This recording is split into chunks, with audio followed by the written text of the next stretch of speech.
কামনাই জীৱৰ জীৱবিলাকক পুনৰপি জনম পুনৰপি মৰণম পুনৰপি জঠৰি জননী ছায়া।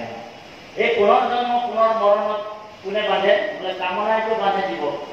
সেইকাৰণে আমি ইয়াত ভকতি কৰিবলৈ আহিছে, নিষ্কাম ভকতি কৰিবলৈ আহিছে।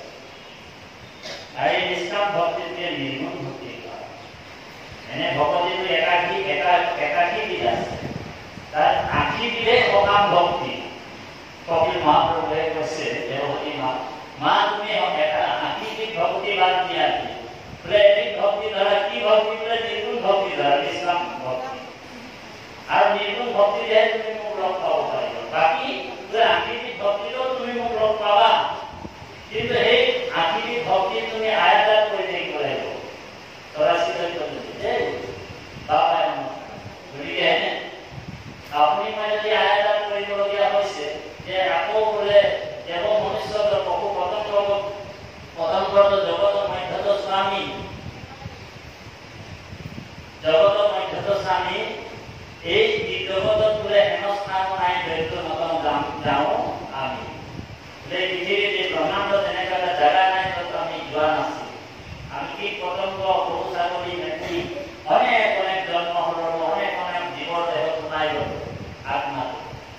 আৰু এইবাৰ কৃষ্ণই কৃপা কৰি আমাক মানুহৰ জন্মটো দিলে। এইটো গল্ডেন চান্স বুলি ভাবি লওক। হৰি এইটো গল্ডেন চান্স দেই। এইটো কি চান্স দিছে ভগৱানে আমাক? মনুষ্য জন্মটো কেলে দিছে? এইটো সোণালী যুগ। এই মনুষ্য জন্মটো যদি আমি হৰিক নহলো তেনেহ'লে অৱশ্য ভূমিবা হয় তৰু দীৰ্ঘ মিলা। এইটো শাস্ত্ৰ ধৰ্ম, ভাগৱতৰ ধৰ্ম বিধান দি থৈছে। গতিকে এইবাৰে আমাক গল্ডেন চান্স দিছে যে এতিয়া কিমান পাৰো হৰিৰ ভকতি কৰিবলৈ ভাল। এতিয়া বিয়া বাৰুৰ কথা ওলাইছে, তুমি বিবাহ ভগৱন্তৰ কৰিলে। ভগৱন্তৰ জন্ম ইয়াৰ ৰহস্যবিলাক দিব্য। আমি সাধাৰণ মানুহ বুজিবলৈ অলপ জটিল হয়। ১৬,১০৮ গৰাকী পত্নী আপোনাক মোক যদি কেনেবাকৈ মনটো লগ কয় নাই বোলে আপুনি ৪ গৰাকী আনি চাওক, আপোনাৰ অৱস্থা কি হ'ব? হৰি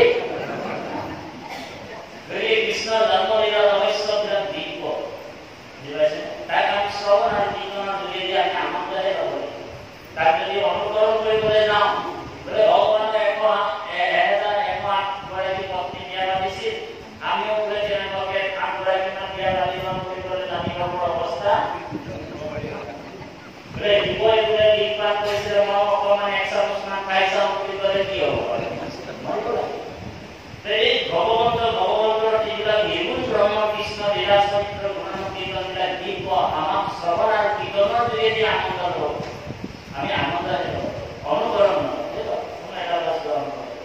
সেইকাৰণে ভগৱন্ত অৰ্জুনক কৈছে, হে অৰ্জুন, অপূৰ্বে যত শুয়াই আছে, অবিবেক যতে ক্ৰোধ আছে, পূৰ্বে পৰ জানো ধনঞ্জয়, স্বৰূপ নজানি মুখ মনুষ্য গুণয় লোক, কেহু বোলে দৈৱ কীৰ্তনয়। কোনোবা মোক মানুহ বুলি ভাবিছে, মানে দৈৱ কি ল'ৰা বুলি ভাবিছে। ভক্ত অনাদি আমি এতেকে জানিবা তুমি, ভক্ত ঈশ্বৰ নিৰাকাৰ, মায়াক আশ্ৰয় কৰি মধ্য পূৰ্ণ ৰূপ ধৰি, যুগে যুগে হওঁ অৱতাৰ। মই মায়াক আশ্ৰয় কৰি মধ্য পূৰ্ণ ৰূপ ধৰি যুগে যুগে অৱতাৰ হওঁ।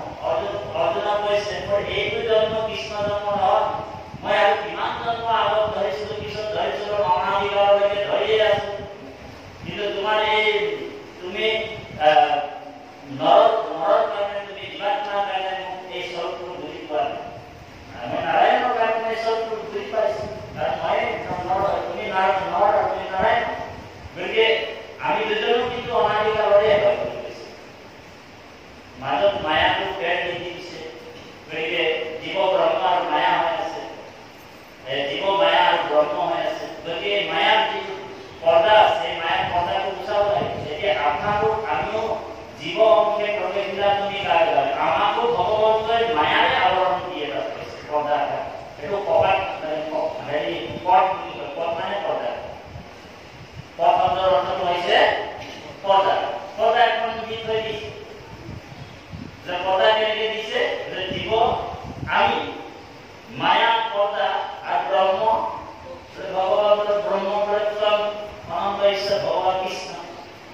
এই পৰ্দাটো বুজাবৰ কাৰণে কি কৰিবলৈ কৈছে? বেদস্তুতিত কৈছে যে তোমাৰে হে অভয়ামি যত জীৱ যাক তোমাৰ মায়ায়ে হৰি বান্ধিলে আমাক। তোমাৰ মায়ে বান্ধি থৈছে, হয়নে? বোলে দিও উপদেশ সহজ তোমাৰ চৰণ। উপদেশ কোনে দিছে? গুৰু ৰূপে আহি তেওঁ দিছে আমাক। মায়াৰ বন্ধন সিন্ধু শ্ৰৱণ কীৰ্তনে। আৰু যিমান শ্ৰৱণ আৰু কীৰ্তন শুনি থাকিব, যিমান শ্ৰৱণ আৰু কীৰ্তনৰ যোগেদি আমি এই যে আজি ভাগৱত শ্ৰৱণ আৰু কীৰ্তন শুনাৰ উদ্দেশ্যটো কি? আমাৰ উদ্দেশ্যটো এইটোৱে যে আমি ক'ৰ পৰা আহিছিলোঁ আৰু এই সংসাৰত থাকি আমি কৰণীয় কাম কি, আমাৰ কি কৰিব লাগে, হয় নহয়? আৰু আমি যেতিয়া যামগৈ এই সংসাৰৰ পৰা নষ্ট দেহটো ত্যাগ হ'ব, আমাৰ আত্মাটো কলৈ যাব?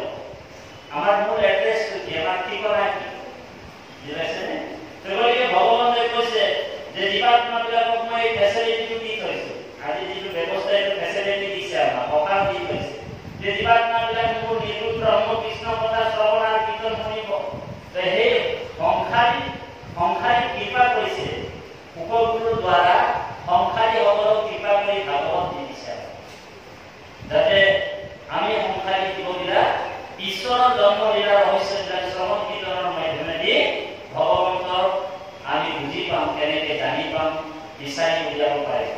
গতিকে ভক্ত মহন্তৰ সংগই নিৰ্গুণ ব্ৰহ্ম কৃষ্ণ কথা শ্ৰৱণ কীৰ্তনৰ যোগেদি ঈশ্বৰৰ ভক্তি লাভ কৰিব পৰা যায়। সেইকাৰণে ইয়াত বিয়াবিলাক আপোনাৰ ঢেৰ খালে। এতিয়া নতুনকৈ আকৌ ভগৱন্তৰ আৰু বিয়া এখন পাতিব হৈছে। আপোনাৰ মদ্ৰদেশৰ বিশ্বসেন নামৰ পুত্ৰী নাম হৈছে লক্ষ্মণা, হয় নে? এতিয়া লক্ষ্মণাৰ বিয়াটো খাবলৈ আগবাঢ়িছোঁ আমি। যে বিয়াখনত সেই ভগৱন্তৰ মানে পাত্ৰাণী 8 গৰাকী আছিল, বাকী অকল এনে ডাকি হিচাপে আছিল। যদিও প্ৰত্যেক বিয়া পতাৰ পিছত প্ৰত্যেক আইসকলৰ পৰা 10জনকৈ সন্তান জন্ম হৈছিল বুলি ভাগৱতত আছে। 56 কোটিতকৈ যদুবংশ উৎপন্ন কৰিছিল, বিষ্ণুবংশ আৰু এই যদুবংশহে। গতিকে বাৰু কি নহওক, ভগৱন্ত আপুনি ইচ্ছাৰে এই যদুবংশটো ধ্বংস কৰিলে, পৃথিৱীত যদুবংশ নাইকিয়া কৰিলে। কেৱল মাত্ৰ 5জনক ৰাখি ভগৱন্ত বৈকুণ্ঠলৈ গুচি গ'ল। আৰু তাৰপিছত আজি আপোনালোক ৰুক্মিণীৰ যেতিয়া বিবাহ পাতিছিলে, ৰুক্মিণী ভগৱন্ত হৰণ কৰিছিল। ৰুক্মিণী বিয়া কৰোৱা নাই, ৰুক্মিণী বিবাহটো গন্ধৰ্ব বিবাহ হৈছিল। ৰুক্মিণী আপোনালোক জানে ৰুক্মৰ বীৰৰ মানে ভগ্নী আছিলে, ভনীয়েক আছিল ৰুক্মবীৰৰ। আৰু কুন্দিৰ দেশৰ ৰজা কি নাম আছিল? ভীষ্মক। ভীষ্মকৰ পৰা যেতিয়া ভীষ্মক হৈছে ভগৱন্তৰ ভগত, কিন্তু ৰুক্মবীৰে আকৌ শিশুপালক দিবলৈ মন আছে। শিশুপালক ৰুক্মিণীক মানে দিবলৈ মন, কিন্তু শিশুপাল কোন আছিল? শিশুপালৰ মানে 3 নম্বৰ জন্ম আছিল। এইটো প্ৰথমে তেওঁ জয় আৰু বিজয় আছিল, হিৰণ্যাক্ষ হিৰণ্যকশিপুৰ। তাৰপিছত জন্মটো একেবাৰৰ শেষৰ জন্মটো হৈছে দন্তপত্ৰ আৰু শিশুপাল। আৰু এই শিশুপাল মানে অলৰেডি মানে আপোনাৰ কি কয়, ৰুক্মবীৰে মানে শিশুপালক মানে বিয়া দিয়াৰ মানে এটা প্ৰস্তুতি চলাই আছিল।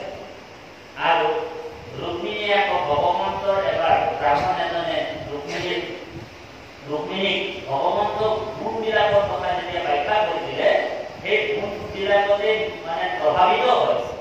মানে মনে মনে তেওঁ কি কৰিলে, ৰুক্মিণীয়ে মাধৱকে স্বামী হিচাপে ভাবিবলৈ দিলে। ভগৱন্তৰ প্ৰভাৱ আৰু স্বভাৱ এই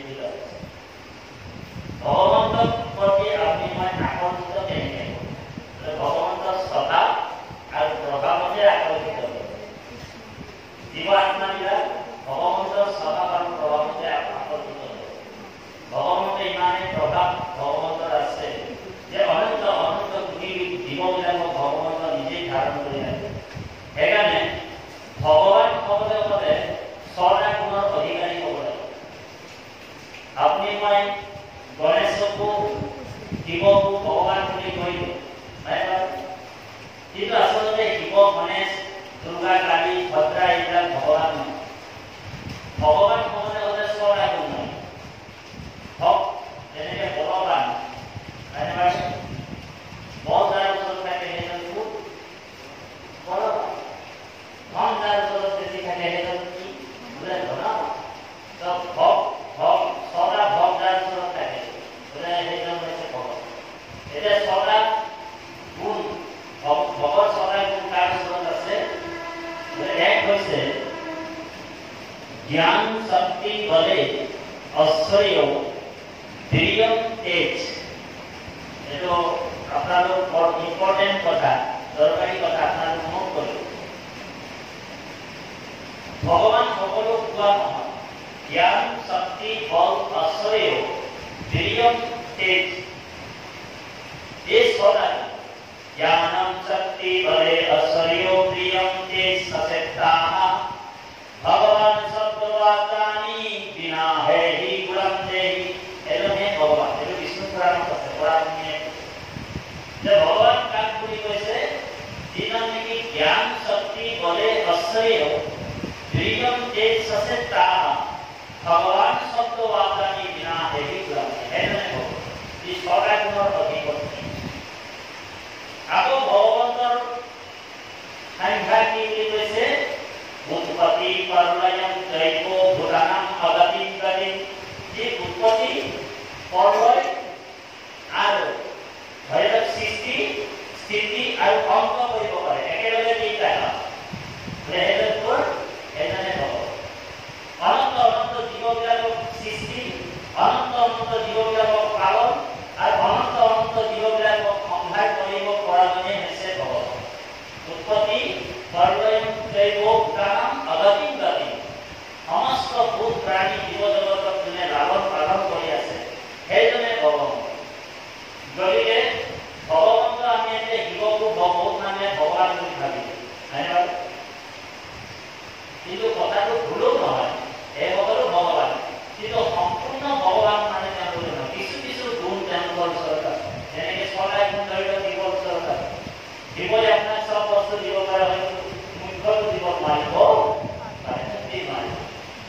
গতিকে সেইকাৰণে সম্পূৰ্ণ ভগৱান হৈছে কৃষ্ণ সেইকাৰণে ভাগৱতৰ প্ৰথম স্কন্ধতে কৈছে কৃষ্ণস্তু ভগৱান স্বয়ং আৰু এই কৃষ্ণকে বেদত কৈছে বেদতো পুৰুষোক্ত বেদত পুৰুষোক্ত সূত্ৰত কৈছে যে সেইজনেই কৈছে যে ভগৱান কাৰ কথা কৈছে ভগৱান কোন বুলি কৈছে যে ভূত যিনি অনেক ৰূপত ৰূপায়িত হৈ যায় সৰ্বভূতানাম সকলো ভূতৰ হৃদয়ত যি বাস কৰে আৰু অনেক ৰূপত ৰূপায়িত হ'ব পাৰে সেইজনেহে ভগৱান হ'ব পাৰে যেনেকে উদাহৰণ কৃষ্ণ আপোনালোক জানে কৃষ্ণ যেতিয়া কৃষ্ণ 7 বছৰৰ আছিল ব্ৰহ্মাই মানে গৰু সুৰক্ষ দামৰীবিলাকক সঁচাকে ভগৱান হয় নে নহয় মিছাকে ভগৱান হয় নে নহয় এই পৰীক্ষাটো ল'বৰ কাৰণে ব্ৰহ্মাই কি কৰিলে গৰু সুৰক্ষ দামৰীবিলাকক মানে আটাইবিলাকে কি কৰিলে ভগৱান জানা অকমান চাইড হৈ গ'ল মানে আঁতৰি গ'ল ই কি কৰিলে ব্ৰহ্মাই কি কৰিলে গৰু সুৰক্ষ দামৰীবিলাকক অকল গৰু সুৰক্ষ দামৰীয়ে নহয় ভূপতিসকলকো আৰু লগতে সেই ভূপতিসকলক বস্ত্ৰবিলাক লগতে ভূপতিসকলৰ লাঠিটো ভূপতিসকলৰ তিথিটো লৈ গৈছে কাপড়ে যাওঁতে বছৰা হয় তিথিটো লৈ যায় মাকে দি পঠিয়াই এই তিথিটো আটাইকেইটা বস্তুৱে ব্ৰহ্মাই লৈ গৈ ব্ৰহ্মৰূপত লুকুৱাই দিলে অ হৰি সঁচাই ব্ৰহ্মানে সঁচাই ভগৱান হয় নে মিছাই ভগৱান হয় তাক পৰীক্ষা কৰা হ'ব তেতিয়া ভগৱন্তৰ সংকল্পৰ যোগেদি চালে যে যিমান গৰু সুৰক্ষ দামৰীবিলাক একোৱে নাই গৰু সুৰক্ষ দামৰী একোৱে নাই ভূপতিসকলো নাই তাহাঁতৰ তিথিটোও নাই তাহাঁতৰ লাঠিটোও নাই আৰু সংকল্পৰ যোগেদি ভগৱন্ত দেখা পালে যে এই কামটো কোনে কৰিছে ব্ৰহ্মাই কৰিছে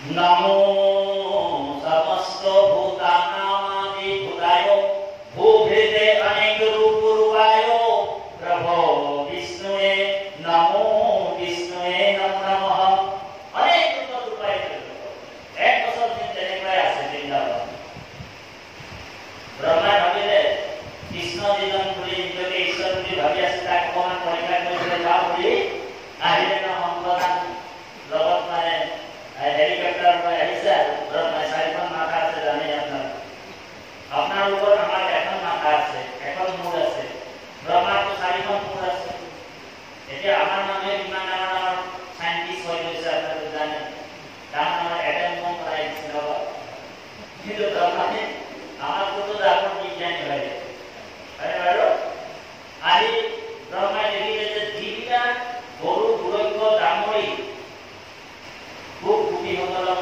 ব্ৰহ্মাই ব্ৰহ্মৰূপত লুকাই ৰাখিছে মুখাৰ ভিতৰত সেই একেই গোপী ৰূপত মানে গৰু গুৰক্ষ ডাঙৰিবিলাক ব্ৰজধামৰ যেনেকৈ তেনেকৈ আছে ব্ৰহ্মাই চাৰিখন মাথাৰে মানে তেওঁ চক্কৰ আহি গ'ল তেওঁ মূৰ ঘূৰাই আহি গ'ল এবাৰ গৈছে আকৌ ব্ৰহ্মৰূপত মুখাৰ ভিতৰত সোমাই গ'ল তাক চাইছে যে আজি যেনেকৈ অচেতন হৈ আছে তেওঁ চুৰ কৰি অনা হেৰিবিলাক গোপীসকল আকৌ পৃথিৱীলৈ আহিছে দেখিছে ইয়াতো যেনেকৈ চাইটো চেম আছে ব্ৰহ্মাৰ মূৰ ঘূৰাই আহি তাতে ধৰি পৰি গ'ল বিমোহিত হৈ গ'ল লগে লগে গম পাই গ'ল যে এইজনে সেইজন কোন জগতৰ ব্ৰহ্মাই ভাবিছিলে মই সৃষ্টিকৰ মই ঈশ্বৰ বুলি ভাবিছিলোঁ মই ঈশ্বৰ নহয় কোন হয় বোলে এইজনে সেইজন জগতৰ ঈশ্বৰ আৰু তেখেতে প্ৰাৰ্থনা কৰিছে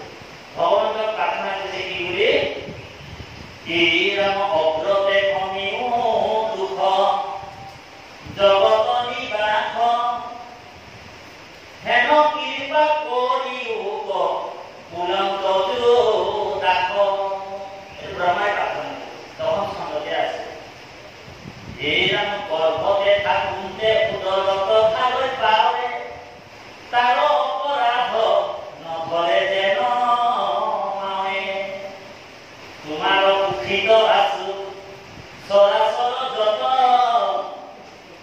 আমি দুখিত প্ৰথমি উপদামোদৰ এই প্ৰাৰ্থনা ব্ৰহ্মাৰ প্ৰাৰ্থনা ব্ৰহ্মাই কৈছে তোমাৰ সুখিত আছো চৰাচৰ যত আমি দুখিত প্ৰথমি উপদামোদৰ হে প্ৰভু হে নাৰায়ণ হে কমলনয়ন হে গুৰুবল মুনিৰা মহান ঈশ্বৰ আমাক ক্ষমা কৰা গতিকে ব্ৰহ্মাই ভুল কৰিলে কি যে গৰু গুৰক্ষ ডাঙৰিবিলাক ভগৱন্তৰ লীলাত বাধা দিছে ভগৱন্ত যিটো লীলা কৰিবলৈ আৰম্ভ কৰিছিলে পুতনা ইত্যাদি ইত্যাদি ৰাক্ষসনি বধ কৰি মুখৰতা ৰাক্ষস বধ কৰি ভগৱন্তৰ লীলা আৰম্ভ কৰিবৰ সময়তে ব্ৰহ্মা আহি বাধা দি দিছে বেৰালি মাৰি আমাৰ কিছুমান ভকত থাকে ভাগৱত মানে পাঠ কৰাৰ আগে আগে মানে অকণমান ভাগৱত পাঠ ৰাখা যায় আহি পিনি একদম কিবা এটা প্ৰশ্ন কিবা এটা কৰি তেওঁ বেৰালি মাৰি দিয়ে গাড়ী আমাৰ বহুত জেগাত তেনেকৈ তেওঁ মানে আগবাঢ়িব নিদিয়ে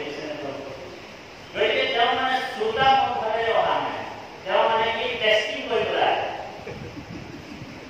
বুজি পাইছেনে টেষ্টিং মানে টেষ্টাৰ এটা লৈ আহে এইজন কিমান পাৰে মাছক টেষ্টিং কৰি লৈ আহে তেনেকৈ চলাব লাগে কিন্তু শ্ৰোতাবিলাক কেনেকৈ আহে আপোনাৰ ওপৰত একান্ত মানে কৃষ্ণ আনন্দ হৃদয়ত আনন্দ সেইকাৰণে কৈছে গোপীসকলে ভগৱানৰ ভকতি কৰে কেনেকৈ কৰে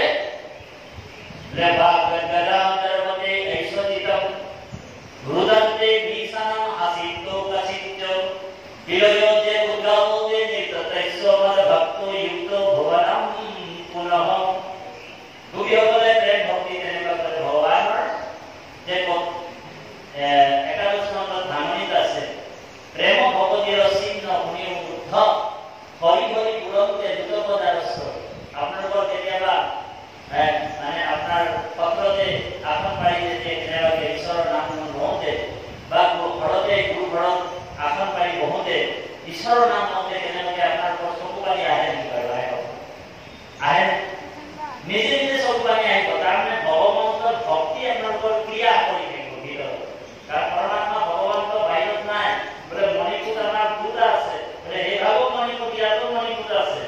বোলে তাত এই মণিপুৰটো ধুনীয়াকে আমাৰ ডেকা বাবে চফা কৰি ৰাখিছে, মন্ত্ৰালয়ৰ বাবে চফা কৰি ৰাখিছে, তালি বাপ নিজৰ মণিপুৰটো ভালকে ৰাখিছে, কিন্তু হৃদয় মণিপুৰটো যদি লেতেৰা আছে ঔ হৰি কাম দিবনে? শংকৰ গুৰু আমাৰে, মাধৱ গুৰু আমাৰে, হলুকাই আছা দেখা নেৰা মণিপুৰৰ ভিতৰে। এই মণিপুৰটো আমাৰ চাব লাগিব বাবা। তাৰমানে হৃদয়ত যেনেকে এই মণিপুৰটোত আমি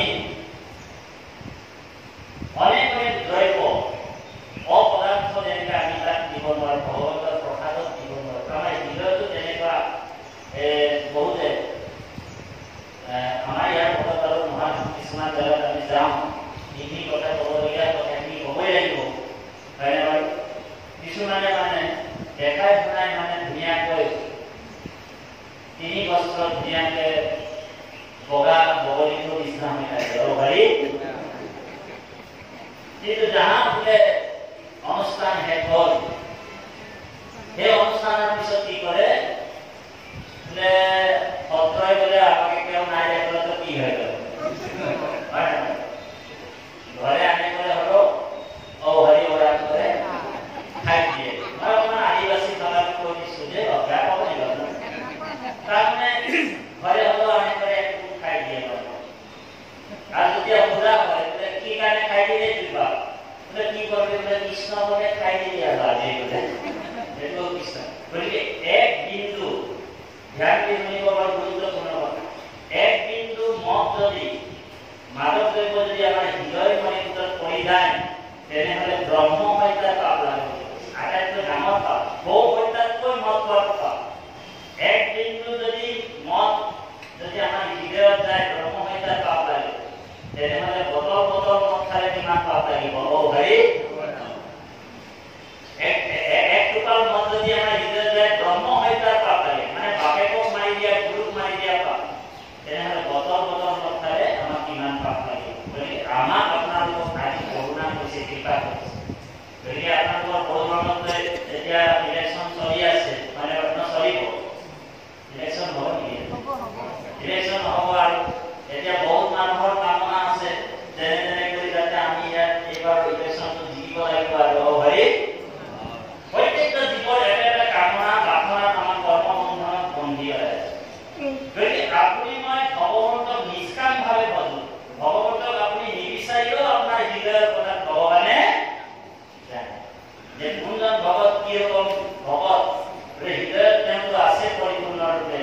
বাহিৰে ভিতৰে জানা সমস্ত ভূত পৰিপূৰ্ণৰূপে আছো মই মহেশ্বৰ।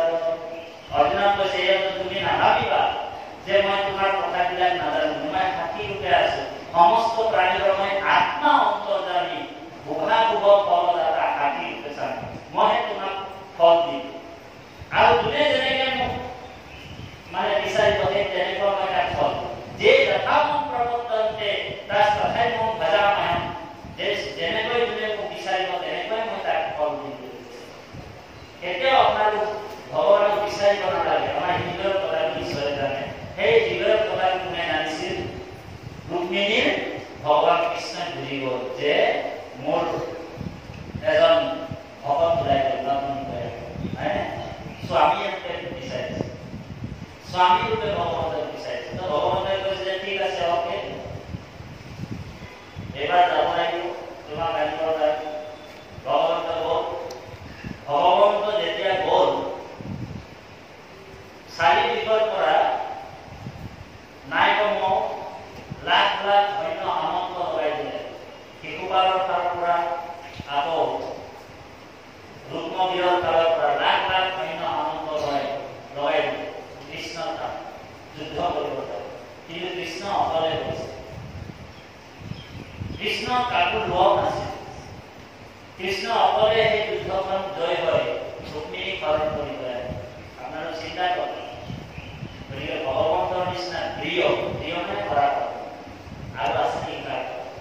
বাৰাসুৰক যেতিয়া ভগৱন্ত 1000 হাত কাটি পেলালে, তেতিয়া শিৱৰ যিমান পাৰ্টি আছিল, শিৱৰ যিমান দুৰ্গা কালী ভদ্ৰা কাহিনী জুমিলে ভগৱন্তক এৰি এৰি যুদ্ধ কৰিছে, পিনাক ধনু লৈ আহিছে, তথাপিও দিবই পৰাস্ত কৰিব ভগৱন্ত নোৱাৰে। কাৰণ ভগৱন্ত প্ৰিয়, মানে পৰাক্ৰম ইমান ইমান পৰাক্ৰমী ভগৱান।